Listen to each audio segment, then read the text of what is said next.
bir məsələyə toxunuruq və onunla da mövzumuzu xətm edirik. Deməli, Bəqərə surəsi 159-cu ayə. Adətən müsəlmanlara, möminlərə bir təbəqə özünü dinə mənsub eləyənlər var. Onlar belə bir fikir öyrədirlər. Onların şuuraltı beyinlərinə yürüdürlər ki, lənət eləmək nədir? Yaxşı şey deyil. Məsələn, Həzrət Əli əleyhissalam Peyğəmbər lənət eləyənlərdən olmayıblar, rəhmət oxuyanlardan olublar. Lənəti yalnız Allah eləyə bilər. Allah dedi ki, mən məsələn fəsad törədənə lənət eləyirəm, ləbbeyk. Silətir rəhmi qırana lənət eləyirəm, ləbbeyk. Fəsad törədənə lənət eləyirəm, ləbbeyk. Əhd peymanı pozana lənət eləyirəm, ləbbeyk. Allah bilər, Xaliq odur, razıq odur, hər şeyə qadir odur. Sizə nə dəxli var? Siz qarışmayın. Lənət eləmək ixtiyarınız nədir? Yoxdur. Bəqərə surəsi 159-cu ayə həmən bu fikir ki, yayılıb onu batil eləyir. Yəni, fərdi lənətləmək olmaz. Yəni, deyə bilmərsən ki, Allah Yezidə Muaviyyəyə lənət eləsin. Haramda olmaz. Niyə olmaz, qardaş? Çünki xüsusi lənət dində gəlməyib. Ümumi lənət eləyə bilərsən. Allah zalimə lənət eləsin, Allah fəsad törədənə lənət eləyib, eləsin. Əgər Yezid Muaviyyə fəsad törədibsə, zülm eləyibsə, o da girəcək onun içinə. Xüsusən ad tuta bilməzsən. Aydın? Mənim xüsusi bir araşdırmam var. Yəni, xüsusən bu tayfa ki, bu xüsusi lənəti qadağan eləyir, onların kitablarında adla, familiyayla, nəsillə, köklə lənət mövzusu var. Məsələn, bəzilərin gizlədə biliblər, bəziləri isə alınmayıb gizlətmək. Məsələn, Buxaridə hədis var, Peyğəmbər qunutda, namazda, qunutda 3 nəfəri adım pozub oradan müəllif Buxari. Yazsaydı çox yaxşı olardı, elmi əmanəti qorumuş olardı. Lə'ənə fulanən, fulanən, fulanən. Filankəsi Peyğəmbər lənətlədi. Onlara lənət oxudu. Filankəsi. O kimdir filankəs? Pozub. İkinci filankəs kimdir? Üçüncü filankəs pozub. Niyə pozursan axı? Peyğəmbərin sözüdürsə, Peyğəmbərin sözü xeyirdir, bərəkətdir ya yox? Xeyir, bərəkətdir, nurdur. Allahın rəsuludur. Niyə sözün gizlədirsən axı? Niyə, nə məqsədin var axı?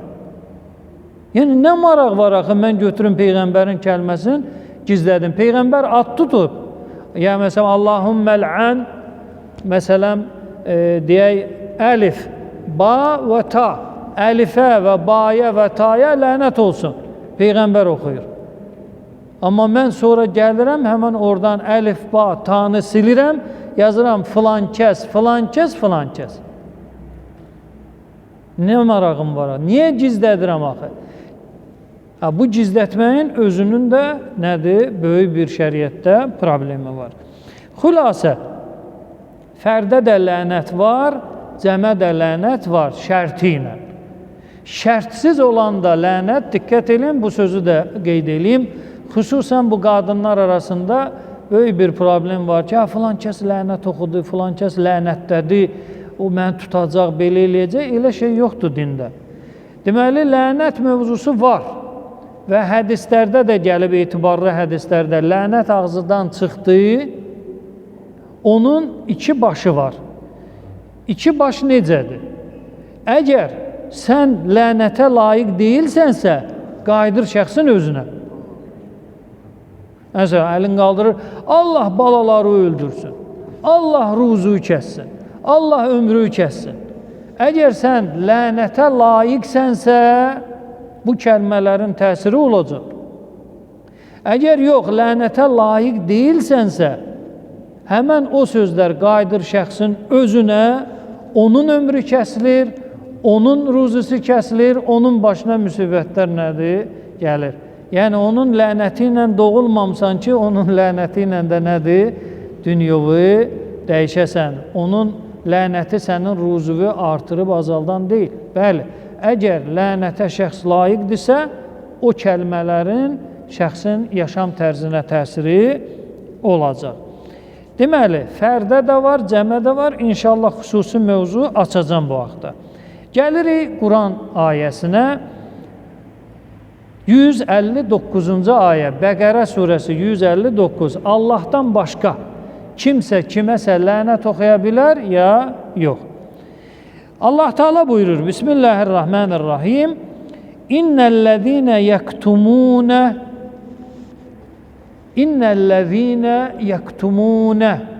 ellezîne o şəxslər ki da burada yazılmır amenü, iman gətirən şəxslər, müsəlmanlar, kafirlər, münafiqlər. Bu ümumidir. O şəxslər ki yektumun, kətəmə nədir? Kətəmə gizlətmək. Bir şeyi gizlətsin, ərəb dilində deyərlər kətəmə. Zeydun kətəmə kəlamən. Zeyd, Əli, Həsən, Hüseyin kim olur olsun, müəyyən bir şəxs kətəmə kəlamən, bir kəlamı neynədir? Kətm elədi. Kətm, yəni gizlətmək. Gizlətmək nədir? Gizlətmək 2, 3, 4 cür, 5 cür ola bilər. O kəlməni dəyişərək, məsələn, o deyib halaldır, sən gəlib deyirsən nə? Haramdır. Deməli, sən kətm elədin. Həqiqəti neynədin? Gizlətdin. Həqiqətin yerinə neynədin? Başqa bir şey verdin. Kətəmə mövzunu kökündən gizlətmək. Filan kəs sənə bir söz dedi mi? Deyirsən ki, məsələn, Həzrət Əli əleyhissalam bir səhabədən İraqda olduğu dönəmdə minbərdən sual soruşur ki, filan kəs, sən Qədirxumda oradaydın? Deyir, bəli. Peyğəmbərin belə dediyini eşitdin? Bu desə hə, müəyyən adamlar narahat olacaq. Desə yox, yalan danışır. Üçüncü bir yol seçir. O kətmin yumuşaq formasını. Deyir, qocalmışam, yadımdan çıxıb. Qocalmışam, yadımdan çıxıb. Yəni, nə sən deyəni verirəm, nə də onlar istəyəni. Qocalmışam, yadımdan çıxıb. Və Həzrət Əli əleyhissalam ona orada bir nifrin eləyir və o nifrin də o səhabəni neynir? Tutur, haqqı gizlətdiyinə görə. İndi belə bir çox təəccüblidir mənə. Yəni cəmaata təəccüblənirəm mən. Mən o müəyyən o bir dəstə insan var, onlarla işim yoxdur. Olan işi peşəsi budur. Yalanı danışsınlar, göndərsinlər Ərəbistana ki, biz burada iş görürük. Və onlara da onun müqabilində nəzir göndərsinlər. Bunlarla işim yoxdur. Mən cəmaatla da işim. Qaydır deyir ki, səhabələr toxunulmazdır. Səhabələrdən Allah razıdır. Allah da səhabələrdən nədir? Razıdır. Bu Quran ayəsidir. Bunu kim inkar eləyirsə nədir? Kafirdir. Allahın Quranın inkar eləyən bilərəkdən və ağlı başında amidən, mütəəmmidən, alimən fəhuvə kafir. Həmən adam nədir? Din əhli deyil. Qurandır. Allah deyir, razıyam. Cavid deyir ki, yox, səhabələrdən Allahın razı qalmadığı da var. Cavid öz şəxsi cibindən demir ki, Quran ayəsi. İncəəkum fasiqun binəbəyin. Fasiq sizə xəbər gətirsə, fasiq Peyğəmbərə nazil olub, hədisdir bu, Quran ayəsidir. Fasiq sizə xəbər gətirsə, onu neyin? Araşdırın, qəbul eləməyin. Elan eləyirəm, bütün təfsir kitabları, hədis kitabları hamısını açın. Sünnisi, şiyyəsi, kim olur olsun. Bu ayə kimin haqqında nazil olub? Sualı təkrar eləyirəm. Fasik şəxsin haqqında nazil olur Quranda ayə ki, fasik sizə xəbər gətirsə onu araşdırın. araşdırmasaz bir qövmün başına oyun açacaqsınız. Onları müsibətə salacaqsınız. Onları problemə salacaqsınız. Fasiqin xəbərini araşdırın. Bu ayə kimin haqqında nazil olur? Üçüncü dəfə təkrar eləyirəm. Fasiqin haqqında nazil olan ayə kimin haqqında nədir? Nazil olur. Cavab. İkinci adam yoxdur belə. Bir nəfərdir. Vəlid İbn Uqbə. Peyğəmbər səhabəsi. Möhtərəm Vəlid İbn Uqbə. Allah Vəlidə deyir ki, Vəlid fasiqdir. Vəlid nədir? Fasiqdir. Niyə fasiqdir? Yalan danışdığına görə. Deməli, Peyğəmbər bu adamı göndərir zəkatı cəm eləməyə. Ged filan qəbilədən zəkatı gətir. Adam gedir yarı yoldan özündən bəhanə uydurur, heç qəbiləyə getmir, qaça-qaça gəlir Peyğəmbərin yanına, üstün başında cırır, saçın yolur ki, mənə öldürmək istəyirdilər, ya Rəsulallah, və zəkatı vermədilər, hamısı kafir oldu, mürtəddilər, dindən dönüblər. Peyğəmbər mövzunu araşdırmaq üçün bir dəstəyə qrup təşkil eləyir ki, gedin bu məsələni neyinin? Araşdırın.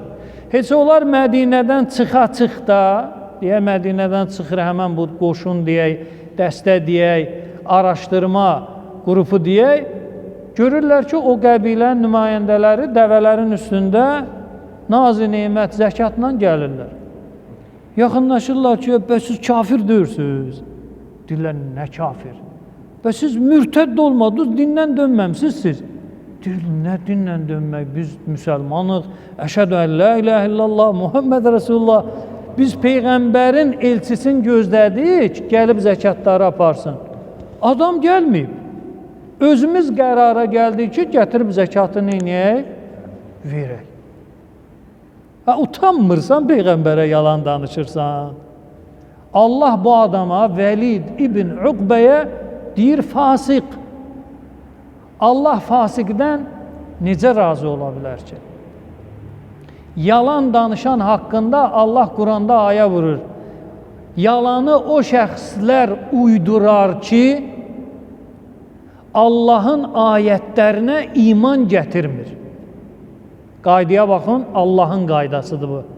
Yalanı o şəxs uydurar ki, yəftəri, əl-kəzibə, kəzib yalandır, yəftəri iftira. Deməli, yalanı o şəxs uydurar ki, ayətlərə iman gətirməyib. Ayətə iman gətirməyəndən Allah razıdırmı?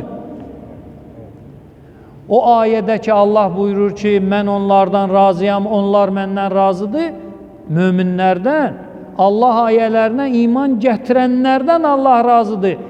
İman gətirməyəndən Allah razı deyil. Quran ayəsi biri digərini təkzib eləmir. Allah Vəliddən razı deyil. Səhabədir. Səhabəlik bəyəm imkan verirmi ki, onun da bir toxunulmamazlığı yaransın? Cavab, xeyr. Niyə? Bu səbəbə görə. Əgər səhabəlik toxunulmamazlıq yaradırsa ki, nə günah eləyirsə eləsin, Allah onu bağışlayacaq. Malik İbn Nuveyrə, Peyğəmbər səhabəsi, birinci xəlifiyə zəkatı vermir. Səhabədir. Xəlifə qoşun düzəldir, Xalid ibn Vəlidi də qoyur onun başına. Xalid ibn Vəlid gedir Malik ibn Nuveyrənin qəbiləsinə. Gecəni orada qalırlar. Və o qoşunda iştirak edən şəxs deyir ki, azan verdilər, iqamət edilər və şam namazını qıldıq. Qılandan sonra bunların hamısının başını kəsiblər. Bu nətər kafirdir ki, namaz qılır? Qardaş, bu səhabədir. Malik ibn Nuveyrə. Səhabə əmr eləyir səhabəyə, ged onun başını götür, gəl. Gəlir Malik ibn Nuveyrənin başını kəsirlər və bir dənə belə deyək də çantada aparırlar Mədinəyə xəlifə üçün ki, bu zəkatı verməyən budur. Qardaş, bəs səhabə toxunulmazdısa, bu səhabənin başını niyə kəsirsiniz? Vermir, əcəb eləyir, özü bilər. Allahla öz arasında. Yox, o beyyət eləməyib xəlifəyə. Yaxşı, hər beyyət eləməyəni öldürmək lazımdırsa, onda Fatiməni niyə öldürmədiniz? O da beyyət eləməyib Əbu Bəkirə. Əli ibn Əbi Talib də Buxarinin hədisinə əsasən 6 ay Əbu Bəkirə beyyət eləməyib. Onda gəlin, bunlar da öldürək. Niyə? Çünki xəlifəyə beyyət eləməyib. Eləməyib, özü bilər. Əgər beyyət eləməmək qətlə səbəbdirsə, Maliki, bu səbəbdən öldürmüsünüzsə, bəs niyə Fatiməni öldürməmsiniz? Ölənə qədər beyyət eləmədi. Və küsülü dünyadan getdi və Buxarinin hədisinə əsasən vəsiyyət elədi ki, birinci xəlifə onun meyit namazında iştirak eləməsin və cənazənin daşınmasında da iştirak eləməsin və dəfində də iştirak eləməsin. Beyyət eləməyib. Onu xəlifə kimi tanımayıb və ölüb. Dünyasını dəyişib. Deməli, hər xəlifəni tanımayan öldürmək lazımdırsa, birinci Peyğəmbərin qızından başlamaq lazımdır. Çünki beyyət eləməyib. Əgər yox, xəlifəni tanımamaq, onu qəbul eləməmək, ölümə səbəb deyilsə, qəbul eləmir, özü bilər. Məsələn, Həzrət Əliyə Mədinənin yarısından çoxu beyyət eləmədi. Onu heç xəlifə kimi tanımadılar. Az bir qism xəlifə kimi tanıdı. İndi Həzrət Əli qılıncı alsın ki, bunlar mənə xəlifə kimi qəbul eləmir. Öldürün bunları. Öldürün bunları. Olmaz. Zəkat vermədilər Həzrət Əliyə. Düşsün qılıncla ki, siz mənə niyə zəkat vermirsiniz? Məsələn, ikinci xəlifənin o iki oğlu Ubeydullah və Abdullah. Həzrət Əliyə nə beyyət eləyiblər, nə onu xəlifə kimi tanıyıblar, nə də ona bir dənə belə zəkat verməyiblər. 20 qəpiklik zəkat verməyiblər. İndi Həzrət Əli onları öldürməyə ixtiyarı varmı? Əbu Bəkir kimi. Onlar da vermir də buna zəkat. Zəkat verməyəni xəlifə öldürməlidir. Bu düzgün deyil. Əgər səhabə toxunulmamazlıqdırsa, Malik ibn Ubeyrə səhabədir və onu namaz qılandan sonra, azan və iqamət deyəndən sonra başını kəsib gətiriblər Mədinəyə ki, bu zəkatı. Adam zəkat verməyib Əbu Bəkirə. Verməyib. Niyə verməyib? Özü bilər. Amma bu səbəbdirmi zəkat verməyənin başını kəsmək? Onda gərək Həzrət Əliyə beyyət eləməyən səhabələr və Həzrət Əliyə zəkat verməyən səhabələr də gərək Həzrət Əli qılıncdan keçirsin. Yəni, İslam dini qanun üstündədir. Vermirsən ki, kəs. Sən mənə beyyət elə, mənə tanımadın, kəs.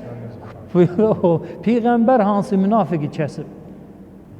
Hansı münafiq Peyğəmbərə Peyğəmbər gözü ilə baxıb? Peyğəmbər özü deyir ki, əshabımın arasında 12 münafiq var. Arasındadılar. Aydın? Kimi Peyğəmbər o müxaliflərdən qətlə yetirib, onların həyatına son qoyub filan. Bilib ki, məsələn, ən məşhur və hamı bilirdi ki, İbn Əbi Səlul münafiqdir. Namaza da gəlirdi, heç kim o meçiddən qovmurdu və cihad vaxtı bəhanələrlə yayınırdı, cihada getmirdi, zəkat vermirdi, xumus vermirdi, heç nə eləmirdi. Və hamı da bilirdi ki, İbn Əbi Səlul nədir? Münafiqdir. Ona Peyğəmbər heç bir zərbə də vurmayıb. Amma Peyğəmbərdən sonra qan tökmələr elə öz aralarında səhabələrin başlayıb və sonra mən bu mövzunu açmaqdan məqsədim budur ki, cəmaatı aldadırlar. Əgər səhabəlik toxunulmamazlıqdırsa, niyə Maliki qətlə yetirmişsiniz? Niyə? Səhabət də vermir, əzəb edir. Başqa bir misal çəkim. Hatib ibn Əbi Balta'a Peyğəmbər səhabəsidir və xəyanətkardır. Səhih Buxaridə dədir. Mədinənin bütün sirlərini bir məktuba yazır və bir qadına verir ki, bunu apar ver Məkkə müşriklərinə Peyğəmbəri məhv eləmək üçün. Ki, məsələn, at bu qədər, dəvə bu qədər, Peyğəmbərin tankı bu qədər, avtomatı bu qədər, tapançası bu qədər, qumbarası bu qədər, piyada qoşun bu qədər, süvari qoşun. Bütün o proqramın hamısını yazır, bir qadına verir, göndərir Məkkə müşriklərinə. Hələ məktubun başlığı da belədir. Min Hatib ibn Əbi Balta'a ilə müşriki Məkkə. Məkkə müşriklərinə. Hatib ibn Məltəədən Məkkə müşriklərinə və bütün o hərbi, önəmli yerlərin sirri. Allah vəhiy nazil eləyir, Peyğəmbərə xəbərdarlıq eləyir ki, razı qaldığım, cənnətə salacağım səhabə səni satıb. Bu məktub Məkkəyə çatsa, vay halınıza. O məktubu tez alın. Peyğəmbər Həzrət Əlini göndərir. Başqa, belə deyək, bir insan adı tutulmur. Və yanında bir-iki nəfər də qoşur və yer deyir. Həmən o yerdə qadın keçəcək, dəvədə məktub ondadır. Həzrət Əli əleyhissalam öz yaxın dostları ilə hücum həmən yerdə gözləyirlər. Görürlər, Peyğəmbər Allah necə deyibsə elə bir durum yaranır. Bir qadın dəvədə gəlir. Saxlayırlar. Dayan, dayan. Ara, heç elə belə gedir. Səndə məktub var, onu xoşluqla ver. Nə danışırsan? Nə məktub? Məndə məktub zad yoxdur. Mən, məsələn, əmimgilə gedirəm. Bir işim var. Həzrət Əli əleyhissalam bir neçə və təkrar edir ki, o məktubu ver də. Yəni, bunu Peyğəmbər deyib. Biz boş-boşuna bura gəlməmişik. Allah Peyğəmbərə deyib ki, məktubu ver. Aleyküm salam. Qadın inatkarlıq edir, deyir, məndə məktub zad yoxdur. Həzrət Əli əleyhissalam, belə deyək də, bir, mən özüm deyim də, qılıncın sıyırır. Hədisdə belə gəlir ki, ciddilik görür Həzrətdə o qadın. Ki, ya məktubu verirsən, ya biz özümüz götürəcəyik. Qadın ciddiliyi Həzrət Əli əleyhissalamda görəndə qorxur və məktubu çıxarır, verir Həzrət Əliyə. Nə demişdirsə Allah Cəbrail vasitəsilə Peyğəmbərə məktubda da öz əksini tapır. Peyğəmbər məscid əhlini yığır, o mömin cənnətə gedəcək səhabəni də çağırır ki, Allah səndən razıdır, amma niyə bu işi görmürsən axı? Görür ki, işin üstü açılıb, qadını tutublar. Yəni, diqqət elə, şəxsdə imansızlığa baxın. Peyğəmbəri görür və ona səhabəlik eləyir. Peyğəmbəri satır, fikirləşmir ki, Peyğəmbər Allahla nədir? Əlaqəsi var. Yəni, Allah sən sirri aça bilməz. Sən qorxmursan Allahdan ki, Peyğəmbərin xəbəri olmayacaq. Bu qadın gizdin, qoy çıxsın Məkkə müşriklərinə sirləri versin. Peyğəmbər ona deyir, niyə belə eləmsən, ey Hatib? Axı, mən sənə pis Peyğəmbər deyiləm. Deyir, ya Resulullah, elə fikirləşmə ki, mən imansızlıqdan eləmişəm, dindən dönmüşəm. Yox, yox, hələ mən dindiyəm. Bəs niyə eləyirsən belə? Həmən orada qohmaq rəbən var. Dedim, bu məktubu göndərim, onlara yaxşı baxsınlar. Allah bu səhabədən də razı qalsın. Peyğəmbəri satıb, bütün səhabələri satıb və Allaha güvəni, imanı yoxdur ki, Allah bunun sirrini aça bilər. Gizdin adam göndərir ki, Allah onu görməyəcək. Allah razı qalsın. Əgər əqidə belədirsə, qoy olsun. Xülasə, Allahın razı qaldığı səhabələr var, Allahın narazı qaldığı səhabələr var. Səhabə var, Peyğəmbər üçün Quran yazıb illərlə. Sonra dindən çıxıb olub kafir. İlk iman gətirən səhabə var. İlk iman gətirən səhabələrdən, ilk hicrət eləyənlərdən xristiyan olub. İslam dinini atıb, gedib olub nə? Xristiyan. Allah bizə necə öyrədirlər? Allah bütün səhabələrdən razıdır. Abi, bu nətər razı? Abi, alınmır axı. Möminlərdən razıdır. Da İslam dinini, Peyğəmbəri atıb xristiyan olandan Allah razı ola bilmir. Əgər razıdırsa, olsun da nə deyirəm? Qoy olsun. Qoy olsun. Xülasə, gəlirik ayə. O kəslər ki, gizlədər həqiqəti. O həqiqət nədir? Ma ənzəlnə minəl beyinat və huda. Bəyinat, açıq-aşkar dəlillər. Açıq-aşkar Allahın ayətləri və kəlamı. Huda, hidayət. Yəni, həmən bu beyinat, huda Allah tərəfindən gələn nə göstərişlər və istəklər. Deməli, diqqət edin, 2 şərt olacaq. Allah tərəfindən gəlmiş olsun, 1. İkinci, izah olunmuş olsun. Məsələn, Allah ayəni nazil eləyib, amma Peyğəmbərsə onu cəmaata nədir? Hələ çatdırmayıb. Şəxs lənət dairəsinə daxil olur ya olmur? Olmur. Niyə? Çünki bu hidayət, bu beyinat hələ də izah olunmayıb, şərt-i şurutu izah olunmayıb. Deməli, 1. Allah tərəfindən olsun, Peyğəmbərin dili ilə Allah tərəfindən bizə çatsın və izah olunsun. Bu 2 şərti unutmayaq. Fil kitab ulaikə yəl'anuhumullah və yəl'anuhum əl-la'inun. Deməli, o kəslər ki, Allah tərəfindən gələn və izah olunan ayat və beyinatı gizlətsə, ona Allah lənət oxuyur və sizdən də lənət oxumağı neynir? Tələb eləyir. Allah tələb eləyir. Yəl'anuhum əl-la'inun. Lənət eləməyi bacaran hər bir şəxs bu növ şəxslərə neynəməlidir? Lənət oxumalıdır. Məsələn, bax, problem bizdə biraz qarışıqdır. Şəxs müəyyən əqidədədir, İslamın müəyyən qolundadır. O elə bilir ki, elə haqq İslam budur. Haqq İslam nədir? Budur. Və onu da o cürünə nədir? Təqdim eləyir. İndi mən bu məsələni geniş, yaxın zamanda videosunu paylaşacağım. Qusullu oruç tutmaq olar ya, yox. Siz deyəcəksiniz, yox, amma müəyyən məzhəb var, o deyir ki, Peyğəmbər icazə verib.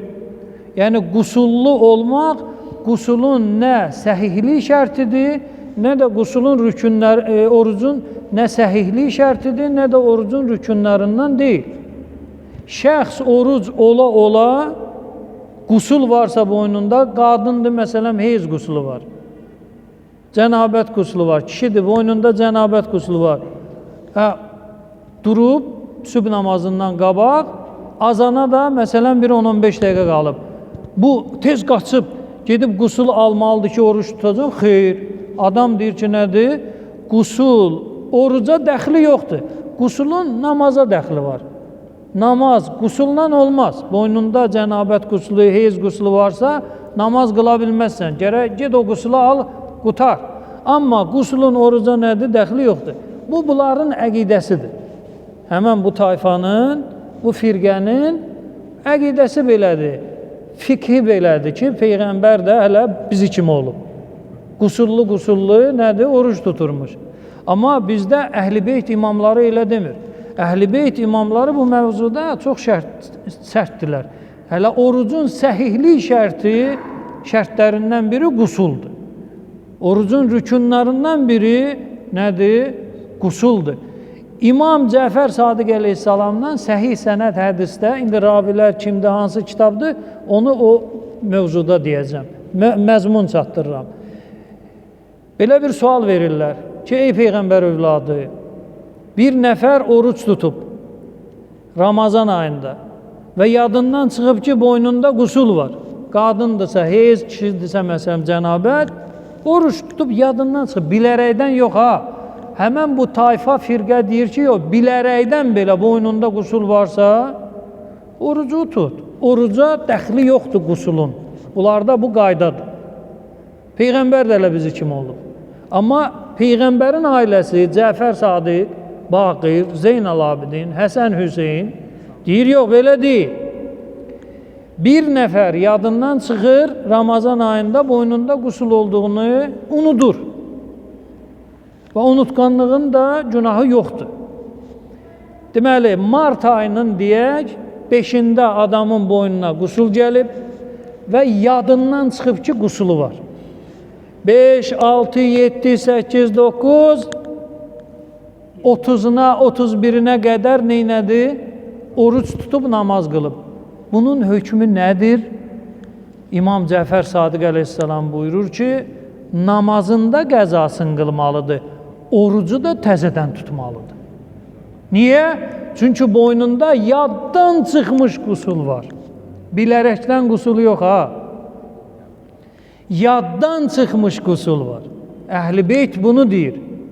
12 imam bunu deyir. Amma əks tərəfsə, müəyyən firqələr, dəstələr, onlar deyir, yox, hələ qusullu da neynə bilərsən, oruç tuta bilərsən, və Peyğəmbər də bizi kimi olmayıb. Peyğəmbərin ailəsi deyir ki, vallah Peyğəmbər sizin kimi olmayıb. Peyğəmbər qusullu oruç tutmayıb. Yaddan çıxsa belə boynunda qusul var. Bir il namaz qılasan, onların hamısını neynəyəsən? Təzələyəcəksən. Bir ay oruç tutmusan, təzələyəcəksən. Olmaz. Aydın? Xülasə. Deməli, ayət Quranda nazil olur. Peyğəmbər tərəfindən bu həqiqətlər açıqlanır. Açıqlanandan sonra kimsə bunu gizlətsə, Allah da ona o lənət oxuyur və mələkələr də nədir? Lənət oxuyur. Alimin adını tutmuram, çünki bəziləri narahat olar. Fəqət kitabından nəql eləyirəm, Məcmu'ül Fətava adında kitabdır. Orada nə deyir? Buyurur, وَغَلَتْ شِيعَةِ عَلِي فِي الْجَانِبِ الْآخَرِ حَتَّى صَارُوا يُصَلُّونَ الْعَصْرِ مَعَ الظُّهْرِ دَائِمًا قَبْلَ وَقْتِهَا الْخَاص. Deyir, Əlinin şiyyələri, kəlməyə baxın, Əlinin şiyyələri, yəni Peyğəmbərə nisbət vermir. Müəllif, yəni sizləri, bizləri nisbət verir kimə? Həzrət Əli. Əlinin şiyyələri quluv eləyiblər, yəni həddlərin aşıblar. Nədə həddlərin aşıblar? Zöhrün dalıcan əsri qılırlar, fasilə vermədən. Yəni əsrin xüsusi vaxtı var, o vaxtı qılmırlar. Zöhrün dalıcan neyi qılırlar? Əsri qılırlar. Və yusallun, özdə daimən, hər vaxt. Və yusallunəl aşa mə'əl məğrib daimən qəblə vaxtihəl xas. Və işa namazını da məğribdən sonra qılırlar daimən. Məğribin xas vaxtında nədir? Qılmazlar. Yalnız Şamdan sonra xiftəni neynirlər? Qılırlar. Zöhrdən sonra da nəyi qılırlar? Əsri qılırlar. Baxmayaraq ki, əsrin xüsusi vaxtı var və işanın da xüsusi vaxtı var. Bunlar həddlərin aşıb. Fəyəcmə'unə beynəs salateyn daimən fi vaxtil ula. Deməli, birinci namazın vaxtında iki namazı neynəyərlər? Bir yerə cəm eləyərlər. Biz elə eləyirik. Zöhrü qılırıq, dua elədik, zikr elədik, Quran oxundu, sonra əsrə başlayarıq. Məğribi qıldıq, dua eləyirik, zikr eləyirik, həmən ayların dualar, məsələn, Ramazan ayının duası oxundu, gündəlik dualar oxundu, Quran oxundu, sonra niyə başlayırıq? İşa namazının qılınmasına nədir başlayırıq? Yəni, iki namazın arasında qısa fasilə veririk. Gözləmirik 2 saatdan sonra, məsələn, əsrin vaxtı daxil olacaq və yaxud işanın vaxtı daxil olacaq. Bunların fikrinə görə. Buyurur, وَهَذَا خِلَافِ الْمُتَوَاتِرِ fi sünnət Rasulillah. Allah Rəsulunun sünnətinin bu tam əksinədir, mütəvatir. Sünnənin tam əksinədir, yəni yəqin olan sünnənin tam nəyidir? Əksidir. فَإِنَّ الْجَمْعَ deməli, bu xəbəri var ki, B bəndi var. O B-ni necə təqdim edir? Diqqət edin. Buyurur. İnnəl cəm'ə innəmə kənə yəf'aluhu li səbəbin. Peyğəmbər cəm eləyib. Söhrün dalıcan əsri qılıb siz şiyyələr kimi. Məğribin dalıcan işanı da qılıb siz şiyyələr kimi. Amma səbəb olub. Səbəbsiz, illətsiz bu işi görməyib. Sizin səhviniz ondadır ki, siz səbəbsiz, illətsiz, zərurət olmadan əsri zöhrün arxasıcan və işanı da məğribin arxasıcan qılırsın. Sizlə Peyğəmbər burada ayrılır. Peyğəmbər səbəb və illətlə zərurət olub. Peyğəmbər bu işi nədir? Görüb. Siz səhv edirsiniz, Peyğəmbər yolu nədir? Getmirsiniz. İndi salavat göndərək Peyğəmbərimizə.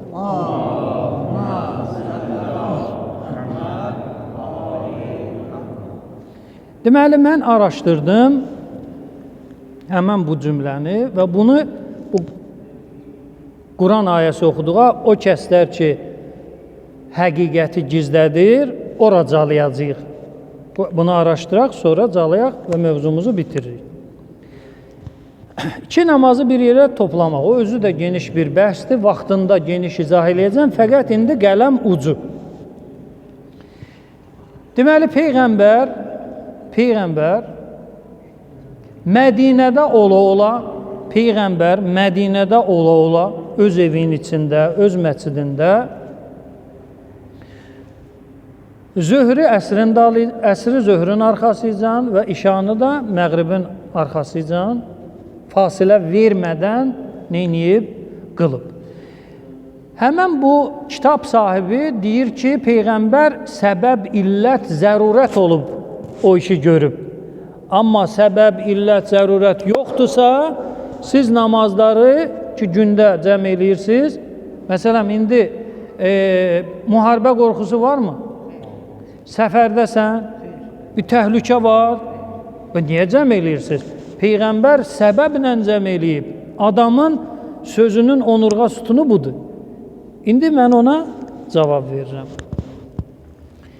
Peyğəmbərin dili ilə, öz dilimlə də yox. Diqqət edin. Səhih Müslim, Əhl-i Sünnənin ən etibarlı kitabı, Abdullah ibn Abbas, Peyğəmbər səhabəsi nəql edir. Buyurur. Salla Rasulullah əz-zuhrə vəl-əsrə cəmiən. Peyğəmbər zöhr və əsri birləşdirərək qıldı. Vəl-məğribə vəl-işə cəmiən. Məğrib və işanı da neynədi? Cəm elədi. Bir-birinin ardıcan qıldı. İndi ola bilsin bir nəfər deyər ki, səbəb olub qılıb. Səbəbsiz qılmayıb ki, cavab. Fi qeyri xovfin və la səfər. Peyğəmbər nə səfərdə deyildi, nə də qorxu yox idi, təhlükə. Heç bir təhlükə, qorxu yox, nə də Peyğəmbər səfərdə deyil. Neçə səbəb oldu ki, səfərdə deyil, öz evinin içindədir, zöhrü əsrində alıcan qılıb, məğrib işa bir yerdə qılıb və ikinci də nədir? Qorxu, xovf, təhlükə. Təhlükəsiz, əmin-amanlıqda, gündəlik yaşayışında. Amma müəllif nədir? O bizdə səhv tutan. Səbəblə, illətlə Peyğəmbər belə iş görüb. Peyğəmbər deyir ki, mən səbəbsiz, illətsiz də iki namazı bir yerə neynirəm? Cəm eləyirəm. Bu iki səbəb. İndi gəlirik başqa bir hədisə. Səhabə buyurur, yenə Sahih Müslim, deməli, Kitab Salatil Musafirin və Qasrha, 6-cı bab. Elə o Kitab Salatil Musafirin və Qasrha bölməsində bu hədislər var. İndi bunları da elə bir videoda təsbit eləyə göstərəcəm inşallah. Deməli, səhabə buyurur, Cəmə'ə Rasulullah beynə zuhr vəl-əsr vəl-məğrib vəl-işə bil-Mədinə. Peyğəmbər Mədinədə zöhrü əsrlə və məğribi işanla bir yerə cəm eləyib qıldı. Bəlkə səbəb varmış, Mədinə od tutub yanırmış, zəlzələ, belə bir şey. Cavab, fi qeyri xofin və la matar. Nə qorxu vardı, nə də yağış. Neçə oldu? 3. Deməli, səfərdə deyil, Mədinədədir. Xof, qorxu, təhlükə yoxdur. Və üçüncü, təbii fəlakətlər də nədir? Yoxdur. Yağış və zəlzələ filan, belə bir şey nədir? Yoxdur. Yəni, etiraz eləyən Məcmu'ül Fətavanın sahibi, yazarı deyir Peyğəmbər səbəblə eləyib. Amma bəlli oldu ki, Peyğəmbər nədir? Səbəbsiz, heç bir səbəb olmadan neyniyib, heç bir üzür olmadan biz şiyələr kimi namaz qılırmış. İndi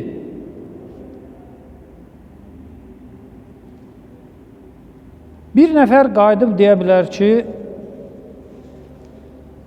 bir-iki dəfə olub da, yaxşı, bu Məcmu'ül Fətavanın sahibi yalan danışır Peyğəmbərin adından. O Peyğəmbərə yalandan nisbət verir ki, Peyğəmbər səbəblə eləyib. Üzür olub, o üzrə uyğun hərəkət edib. Amma bəlli oldu ki, heç bir üzür olmadan Peyğəmbər evinin içində zöhrü qılırmış, arxasıyla əsri, məğribi qılırmış, arxasıyla da işanı qılırmış. Bu mövzu müəllifin cavabı bitdi. Yəni, yalan danışır adam. Peyğəmbərin adından nədir? Yalan danışır. İndi ayəyə qayıtacağım ki, bu işi görənin hökmü nədir? İndi bir nəfər qalxıb deyəcək ki, bir-iki dəfə olub da, bir-iki dəfə.